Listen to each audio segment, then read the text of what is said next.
नमस्कार दोस्तों, मैं सौरभ मिश्रा। आज की खास बातचीत में हमारे साथ प्रदेश अध्यक्ष भाजपा के अरुण साहू जी है। आइए शुरू करते हैं आज की बातचीत। आपका सर वेलकम है हमारे शो में। जी बहुत धन्यवाद। सर पहला क्वेश्चन मैं आपसे पूछना चाहूँगा, आपकी राजनीति के सफ़र की शुरुआत कैसे हुई? सबसे पहले तो आपके सभी दर्शकों को गणेश चतुर्थी की बहुत बधाई और शुभकामनाएं। Thank you sir. विघ्नहर्ता भगवान गणेश सभी के जीवन में सुख शांति और समृद्धि लेकर आए, ऐसी कामना करता हूं। वास्तव में राजनीति में मेरा आना पारिवारिक रूप से रहा है। पिताजी पार्टी के लंबे समय तक मंडल अध्यक्ष रहे, विभिन्न दायित्वों में रहे और इसलिए बाल्यकाल से संघ की शाखाओं में जाना और फिर बाद में अखिल भारतीय विद्यार्थी परिषद में जी। काम किया जी। और जब पढ़ाई पूरी हो गई तो भारतीय जनता युवा मोर्चा में काम किया। इस प्रकार से मेरे राजनीतिक जीवन की शुरुआत हुई। जी सर, सांसद बनने के साथ साथ अब आपके पास प्रदेश अध्यक्ष की भी जिम्मेदारी आ गई है, तो आप उसको कैसे देखते हैं? मैं एक बहुत ही साधारण और छोटा कार्यकर्ता हूं। बचपन से लेकर अब तक संगठन ने जो भी दायित्व दिया, उस दायित्व को पूरी ईमानदारी के साथ, परिश्रम के साथ, परिश्रम का पराकाष्ठा करके उस दायित्व को निभाने का जी। प्रयास हमेशा किया है। और आज पार्टी नेतृत्व ने मुझे प्रदेश अध्यक्ष की जिम्मेदारी दी है। जी। निश्चित रूप से एक छोटे कार्यकर्ता के ऊपर एक बड़ा भरोसा जी। पार्टी नेतृत्व ने किया है। मैं परिश्रम की पराकाष्ठा करूंगा और भारतीय जनता पार्टी के सभी नेताओं को, सभी कार्यकर्ताओं को साथ लेकर काम करूंगा। और जिस प्रकार से आज छत्तीसगढ़ की परिस्थितियां हैं, जी। उन परिस्थितियों में पार्टी को यशस्वी बनाना। जी। 2023 में भारतीय जनता पार्टी की सरकार बने छत्तीसगढ़ में, जी। इसके योजना बनाकर जी। काम करूंगा। जी। वर्तमान में प्रदेश में भाजपा की जो स्थिति है, उसे बेहतर बनाने के लिए आपकी क्या योजना है? वास्तव में छत्तीसगढ़ में भारतीय जनता पार्टी का संगठनात्मक ढांचा बहुत मजबूत है। जी। मतदान केंद्र स्तर तक भारतीय जनता पार्टी के निष्ठावान, ईमानदार कार्यकर्ता हैं और पार्टी का संगठनात्मक ढांचा राज्य में मजबूत है। जी। भारतीय जनता पार्टी का कार्यकर्ता रोज जनता के बीच विभिन्न कार्यक्रमों के माध्यम से होता है। जी। कोरोना महामारी के दौरान भी जब बाकी के राजनीतिक दल लॉकडाउन की स्थिति में थे, भारतीय जनता पार्टी के कार्यकर्ता अपनी जान जोखिम में डालकर भी लोगों की मदद कर रहे थे, लोगों की सेवा कर रहे थे।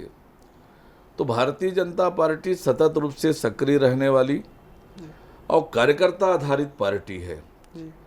और इसलिए सभी कार्यकर्ताओं को साथ लेकर, सभी नेताओं को साथ लेकर काम करेंगे, पार्टी को यशस्वी बनाएंगे। जी। इस बार विधानसभा चुनाव को लेकर जो चुनाव होंगे, उसमें आप लोग की क्या स्ट्रैटेजी रहेगी? लगभग 4.25 साल हो गए जी। छत्तीसगढ़ राज्य को बने। जन घोषणा पत्र में बड़े बड़े वायदे इस सरकार ने, इस पार्टी ने किए थे, जी। कांग्रेस पार्टी ने, जी। कि किसानों के साथ अन्याय अत्याचार हुआ, महिलाओं के साथ हुआ, जी। युवाओं के साथ हुआ, जी। सरकारी अधिकारी कर्मचारियों के साथ हुआ, बुजुर्गों को धोखा देने का काम इस सरकार ने किया। छत्तीसगढ़ में जिस प्रकार से सरकार चल रही है, कर्ज में डुबाने का काम छत्तीसगढ़ की सरकार ने छत्तीसगढ़ को किया है। आज छत्तीसगढ़ अपराध का गढ़ बन गया है, माफिया सिर चढ़कर बोल रहे हैं, और इसलिए छत्तीसगढ़ की जनता इस सरकार से छुटकारा चाहती है। छत्तीसगढ़ की जनता जल्दी से जल्दी इस सरकार से छुटकारा चाहती है और भारतीय जनता पार्टी छत्तीसगढ़ की जनता की आवाज़ बनेगी। सड़क से लेकर सदन तक लड़ाई लड़ेंगे, जनता की आवाज़ बनेंगे, जनता के मुद्दों को लेकर आगे बढ़ेंगे और छत्तीसगढ़ की जनता के आकांक्षा के अनुरूप 2023 में छत्तीसगढ़ में भारतीय जनता पार्टी की सरकार बनाएंगे। राज्य की कांग्रेस सरकार ने, भूपेश बघेल जी की सरकार ने, आज पूरे प्रदेश में विकास के काम ठप हैं, अपराध का गढ़ बन गया है और उससे छत्तीसगढ़ की जनता मुक्ति चाहती है। हमें जनता की आकांक्षाओं के अनुरूप काम करेंगे और 2023 में कमल खिलाएंगे। विधानसभा चुनाव में किसानों की समस्या एक बहुत बड़ा मुद्दा है, उसको लेकर क्या कहना है आपका? 15 साल में जब भारतीय जनता पार्टी की सरकार थी, किसान खुशहाल थे। इस सरकार ने किसानों से बड़े बड़े वादे करके धोखा देने का काम किया। किसानों के साथ इस सरकार ने अन्याय अत्याचार किया। कर्ज माफी का वादा किया, आधा अधूरा कर्ज माफ हुआ। और जिस प्रकार से बोनस के रूप में जो राशि सरकार दे रही है वो भी 4 किस्तों में, उसमें भी कटौती हो रही है। 2 साल पुराना बोनस नहीं दिया। किसानों के रकबे काटे गए। किसानों को बारदाना के लिए तरसाया गया। किसानों को मजबूर किया गया ऊंची कीमत पर खाद खरीदने के लिए, अमानक वर्मी कंपोस्ट खरीदने के लिए मजबूर किया गया। इससे छत्तीसगढ़ के किसानों में आक्रोश है, अन्याय है, अत्याचार इस सरकार कर रही है, धोखा देने का काम किसानों को किया है और इसलिए छत्तीसगढ़ के किसानों में नाराजगी है, आक्रोश है। और छत्तीसगढ़ के किसान जिस प्रकार से 15 साल की हमारी सरकार में हमने किसानों के लिए काम किया, केंद्र में माननीय नरेंद्र मोदी जी के नेतृत्व में भारतीय जनता पार्टी की सरकार ने किसानों के हित में जो निर्णय लिए, काम किए, तो निश्चित रूप से किसानों का समर्थन भारतीय जनता पार्टी को मिलेगा। प्रदेश में अगर भाजपा की सरकार बनती है तो आप लोगों की प्राथमिकता क्या होगी? छत्तीसगढ़ विकास की दिशा में आगे बढ़ा था।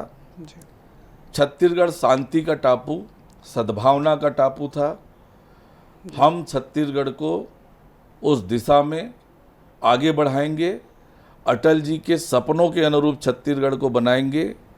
छत्तीसगढ़ को खुशहाल प्रदेश, विकसित प्रदेश बनाएंगे। हर वर्ग के विकास के मुख्य धारा में लाकर उन्हें सम्मान से जीने का, खुशहाली से जीने का अवसर प्रदान करेंगे। जी, जो बस्तर एरिया है उसको आप कैसे देखते हैं, कैसे आप लोग टारगेट कर रहे हैं उसको, आपकी स्ट्रैटेजी क्या रहेगी बस्तर को लेकर? 15 सालों में बस्तर के विकास के लिए जो हमने एक सिलसिला प्रारंभ किया था, आज बस्तर के लोगों को भी ये बात महसूस हो रहा है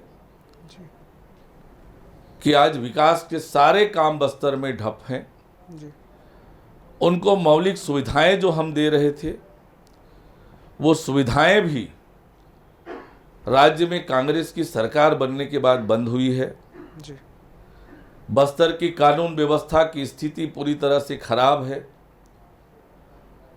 और बस्तर की जनता को ये भरोसा हो गया है कि उनका भविष्य भारतीय जनता पार्टी के हाथों में ही सुरक्षित रहेगा।